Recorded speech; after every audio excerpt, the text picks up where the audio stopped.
There's this couple, let's call them Stan. They do van life content, white van, traveling through Wyoming, late summer 2021. Someone on TikTok posts a video. Wait, this looks like the van from that missing girl case. And that guy, doesn't he seem off? That TikTok hits millions of views. Comments flooding in. That's definitely them. This couple starts getting death threats. People hunting down their address, their families, their jobs. Hundreds of messages. Then thousands. It wasn't them. It was never them. They were just two people in a white van existing in Wyoming at the wrong time. A couple named Jen and Kyle submitted dashcam footage at 1 a.m. that confirmed the timeline. A college student named Miranda remembered a weird hitchhiker and connected the dots. Same platforms, same week. Sometimes the same people doing both things. I'm Julia, and this is The Crime We Create, a podcast about the hidden crimes we commit when millions of us decide to pay attention or look away. Over the past year, I've analyzed dozens of high-profile criminal cases, past and present, looking for patterns in how collective attention shapes outcomes. And I keep finding the same 7 types of harm showing up again and again. I call them the 7 pillars of harm. Some cases hit 1 or 2 pillars. Some hit all 7. Gabby Petito's case? It hits 4 of them, and understanding which 4 and why, that's going to change how you see every viral crime case from now on. Because here's the question that's going to drive this entire season. What's the actual mechanism? What makes the same collective energy that solves cases also destroy innocent people? By the end of this episode, you'll see 4 of those pillars in action. But there are 3 more, and honestly, those might be even more disturbing. Real quick, before we go further, you need to know who Gabby actually was. Not the hashtag version, the real person. Gabby Petito was 22, working 50-hour weeks at Taco Bell and as a nutritionist, saving every dollar to buy a white Ford Transit van. She loved butterflies, had Let It Be tattooed on her arm because that song meant something to her. She was the oldest of 7 kids and really loved being the big sister. July 2021. She and her fiancé, Brian Laundrie, head out on this cross-country van life trip. She starts a YouTube channel, posts optimistic stuff about their tiny home on wheels. August 12th. Police pull them over in Moab, Utah, after a domestic disturbance call. Gabby's crying, visibly distressed. Brian stays calm. The officers separate them, talk to them individually, and let them both go. 3 weeks later, Gabby was dead. Late August, her parents lose contact. Their last real conversation is a FaceTime from Grand Teton. Then weird texts. Then nothing. September 1st. Brian drives the van back to Florida, alone. His family says nothing for 10 days while Gabby's parents are on national news begging for information. September 11th. Official missing person report filed. FBI searching thousands of square miles with basically no leads. Brian's already lawyered up. That's when millions of people start mobilizing. The internet loses its mind. And that's where these patterns I've been tracking start showing up. So this first pattern I keep seeing, it's the one where we directly destroy people's lives. False accusations, harassment, doxing, death threats. I call it active harm. And here's what makes it so disturbing. It happens at the exact same time as genuine help. Same platforms, sometimes the same people. Let me show you what I mean. September 2021. Millions of people are looking for Gabby Petito. 3 of them actually helped find her. Jessica Schultz, graphic designer, living in an Airstream at Spread Creek Campground in Wyoming. Late August, she's trying to leave when she gets stuck behind this white van with Florida plates. Driver seems confused, pulls over illegally. Jessica has to go off-road to get around him. She happens to look into the van and sees a young white male, alone. Over the next 2 days, she keeps seeing that van in the same illegal spot. Usually, small van people have their doors open. They're outside on a hammock or something. But we didn't see any signs of actual life at the van. Something felt off, but she moved on. September 16th. She's scrolling through missing person coverage and recognizes the van from the Moab police footage and calls the FBI. She gives them exact coordinates. September 19th. FBI agent calls back and tells her, "I've talked to hundreds of people, but you guys are the ones that really tipped us off to the right place." Jen and Kyle Bethune were traveling in their converted bus, filming everything for their YouTube channel. And on August 27th, 6 p.m., their dash cam captures that exact white van parked at Spread Creek. September 18th, their YouTube comments explode. "Check your footage from Wyoming!" Jen spends hours reviewing weeks of video. When she finds it, she instantly gets a bone-chilling feeling. 1 a.m., September 19th. They submit it to the FBI. Miranda Baker picks up a hitchhiker on August 29th, says his name is Brian, and offers her $200 for a 10-mile ride. Says he's been camping alone while his fiancée works on social media. But his backpack's nearly empty. No tent, no food. Doesn't look or smell like someone who's been camping. When she mentions Jackson Hole, he freaks out and demands she pull over immediately. When Gabby's case blows up, Miranda connects the dots. Posts on TikTok. Contacts authorities. 3 people. Different platforms. They created a timeline that led directly to Gabby's body. This is distributed cognition at scale, right? No single person had the full picture. But when you network observations through social media, patterns emerge. 8 days from missing person report to recovery.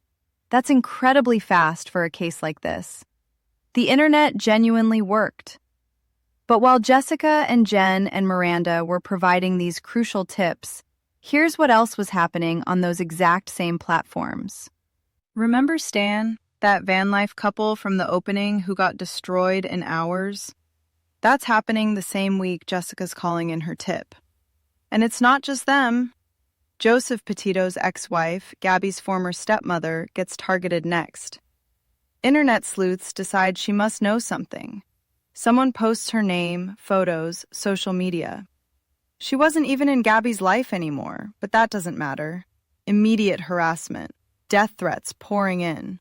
Then, late September, someone finds a body in Mobile, Alabama. Before any official identification, Brian Laundrie found dead in Alabama goes viral. Millions of views within hours. It wasn't Brian. It was a homeless man who died tragically. His name was Javon Riley. He was 28 years old. He had a family. His death became entertainment. His family watched their tragedy turn into clickbait. By the time the correction came out, everyone had already moved on to the next thing. That's active harm. And here's what I cannot get past. Some of the same people sharing Jessica's coordinates were also sharing these false accusations. The same algorithms promoting that crucial dashcam footage were also promoting conspiracy theories. It's woven into the same fabric as the help, so that's the first pattern. But there's a second one happening simultaneously, and this one's more subtle. The second pattern is the opposite of active harm. I call it passive harm, but don't let the name fool you. It's selective indifference. It's when we collectively choose, through millions of individual decisions, that certain cases just aren't worth our attention. So September 2021, millions are searching for Gabby. The FBI's getting thousands of tips daily. Wall-to-wall news coverage. My entire TikTok feed was nothing but Gabby content for weeks.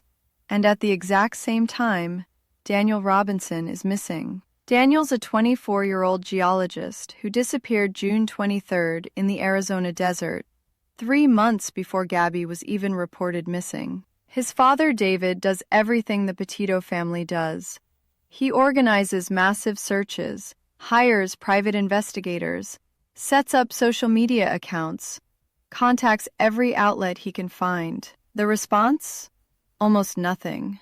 Some local coverage, sure, but no national obsession. No TikTok detectives. No one reviewing their vacation photos. Lauren Cho disappeared June 28th in California. Her case gets some attention, more than Daniel's, less than Gabby's.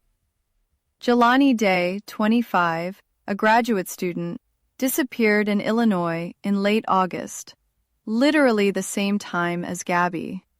His mother, Carmen, has to publicly beg for a fraction of the resources that were automatically deployed for Gabby. So we have 4 young people who are all missing in remote areas, all with desperate families doing everything humanly possible to find them. But only one got millions of people to mobilize.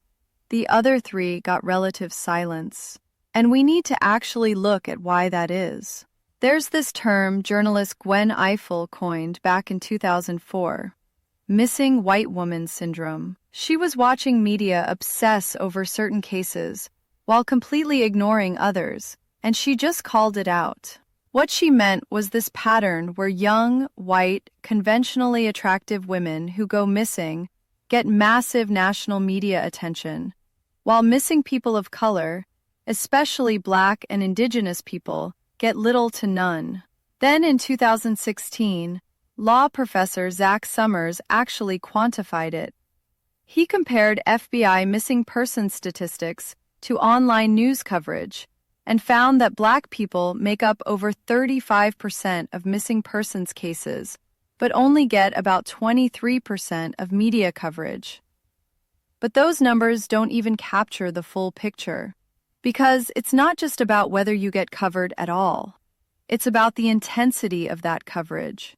Some cases get a mention, maybe a local news story.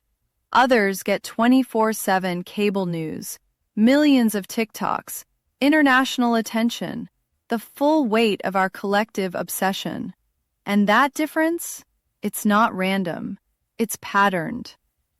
Gabby was 22, white, blonde, petite, conventionally attractive. The Instagram van life aesthetic read as aspirational. Brian's mysterious silence created narrative tension, and we're literally wired to crave resolution of narrative tension. Daniel, Lauren, and Jelani had different combinations of those elements, but what they didn't have was that specific profile that makes us collectively lose our minds. Now here's where it gets psychologically interesting. I don't think most of us consciously sit there thinking, I only care about missing white women. It's way more automatic than that. We respond to what feels familiar, what triggers our emotional scripts. We share what already has momentum because it signals we're informed, engaged, part of something. We pay attention to what media tells us is important, and media makes decisions based on what they predict will generate engagement. So it becomes this feedback loop. Media covers cases they think audiences will care about. We engage with cases that are already getting coverage. Algorithms promote whatever gets clicks. And each cycle just reinforces the pattern. Nobody's sitting in a room explicitly deciding that one life matters less than another. But the outcome is exactly the same as if they were. Think about this. While we're helping find Gabby, and we genuinely did help, we're simultaneously reinforcing this system, where being found depends on fitting a very specific profile. We're proving to media outlets that covering missing white women gets engagement. We're proving to law enforcement that those are the cases that generate public pressure. We're proving to families of missing Black and Indigenous people that their loved ones just don't matter as much to us. The capability to find Daniel Robinson existed. Same technology, same platforms, same potential for millions of people to review their photos and dashcam footage. It just wasn't activated for him. And that's not something that happened to us. That's something we did, through our collective choices about where to direct our attention. But let's keep going, because there's a third pattern we need to talk about. And this one's about what happens when all that attention becomes its own kind of spectacle. This third pattern is about what happens when caring stops being about the case and becomes about the performance, when attention becomes spectacle. The Laundrie family home in Northport, Florida becomes exactly this. There are protesters showing up every single day, TikTokers filming 24/7, drones hovering overhead. The family literally cannot leave their house without being followed and filmed. And look, the anger makes sense. Brian's silence was infuriating to everyone watching. The family's lack of cooperation was frustrating. These are legitimate feelings. But what were we actually trying to accomplish? Because the people showing up at that house with signs, they weren't there because they genuinely thought it would make the Laundries talk. Gabby was already dead by that point. They were there because it felt like doing something. It looked like justice. And critically, it got views. There's this thing that happens when collective attention hits a certain threshold. It stops being about the original purpose and starts becoming about performing caring, about demonstrating your moral position to whoever's watching. So the mob outside that house wasn't actually solving anything. They were performing outrage. And that performance got rewarded with engagement, with visibility, with the feeling of being part of something bigger. Brian's sister Cassie does this interview, and within hours, the internet is dissecting every single word, every facial expression, every pause. People are accusing her of lying, sending her threats. But what was the goal there? Did anyone genuinely believe that harassing family members would suddenly produce new information? Or had the case just become content at that point? Had Gabby's death become an opportunity to generate engagement? Because here's what's really uncomfortable. Every TikTok of someone screaming at that house got massive views. Every conspiracy theory video made money for its creator. Every false accusation generated engagement that platforms monetized. We thought we were demanding justice, but we were also feeding the attention economy, the same economy that determines whose cases get coverage in the first place. And look, I'm including myself in this. I'm literally making a podcast that uses Gabby's death as a case study. I'm trying to be thoughtful about it, trying to examine my own complicity, but I'm still creating content from her tragedy. The mechanisms that let us mobilize, they all exist within systems that profit from attention. We can't cleanly separate the help from the profit motive. And if we can't separate the help from the harm, if the same energy does both things simultaneously, what do we actually do with that knowledge? I don't have perfect answers, but here's what I'm thinking about. First, just notice your patterns. When a case grabs you, really grabs you, get curious about why. What is it about this specific person that makes them feel relatable to you? Second, actively look for cases that don't fit the profile. When you see missing persons cases involving Black, Indigenous, or other minority people, share them. Create some of that same energy. Organizations like the Black and Missing Foundation and the MMIWR groups are doing this work every day. Support them. Third, before you share a theory or accusation, just pause for a second. Ask yourself, do I actually know this is true? What happens to the real person on the other end if I'm wrong? Because we've seen what happens when millions of people share stuff without verifying it. Real people get really hurt. And fourth, and this is maybe the hardest one, examine your own consumption. Every view, every share, every comment is a signal. It tells platforms and media outlets what we want more of. And those signals shape whose cases get attention and whose cases disappear into silence. The system doesn't change unless we change how we participate in it. But there's one more pattern we need to talk about. And this one's about how all of this, all the attention, all the harm, all the help, reinforces systems that were already broken. This fourth pattern is the one that really gets me. I call it systemic harm. Because it's not just that our collective behavior reflects existing inequalities, it actively makes them worse. Missing white woman syndrome isn't new. Gwen Ifill was calling it out in 2004, and researchers have studied it for years. But every single time we mobilize for one type of victim and ignore others, we strengthen that system. The Gabby Petito case could have been this moment to examine these disparities, to have real conversations about whose cases we care about and why. And for some people, it was. But for most, it was just another data point confirming the pattern. Another case proving the system works exactly as it's designed to work. While we're mobilizing millions for Gabby, we're simultaneously proving that justice depends on virality, that being found depends on fitting a profile, that your family's chances of getting help depend on whether your disappearance makes compelling content. That's not something Brian Laundrie created. That's something we create and reinforce every time we engage. Here's what gives me some hope, though. Joe Petito, Gabby's father, saw what was happening and decided to do something. While searching for Gabby, people tagged him in posts about missing white woman syndrome. Instead of getting defensive, he looked at the data, examined popular missing persons cases, realized they all looked the same. He then launched the Gabby Petito Foundation.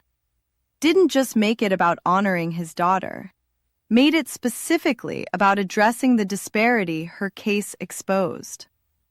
Joe's become a vocal advocate for cases that get zero attention. That's accountability.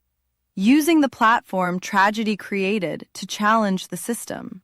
So those are the 4 patterns that emerged in Gabby's case. The direct harm we cause, the silence we create, the performance we put on, and the systems we reinforce. All 4 showed up in Gabby's case. All 4 happening simultaneously, feeding off each other.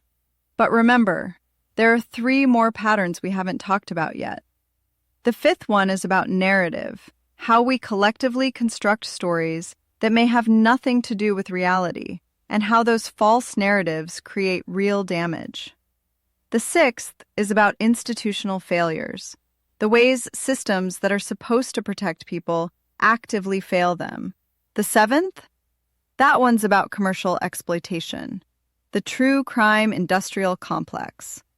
That might be the most uncomfortable one, because it implicates all of us, including me, in ways we don't want to acknowledge. Over this season, we're going to see all 7 patterns in action across different cases. Next week, Ellen Greenberg, 20 stab wounds, ruled a suicide, no viral mobilization, no TikTok detectives, no collective energy, just a family fighting in almost complete silence for over a decade. That case is what happens when that second pattern, indifference, is the only thing at play, when there's no attention at all. And it's going to make you rethink everything we just talked about. Because here's the question I'm still wrestling with. Is it better to get the wrong kind of attention, with all the direct harm and performance that comes with it, or no attention at all? Before you go, I want to leave you with a question. What are you going to do differently the next time a missing person case crosses your feed?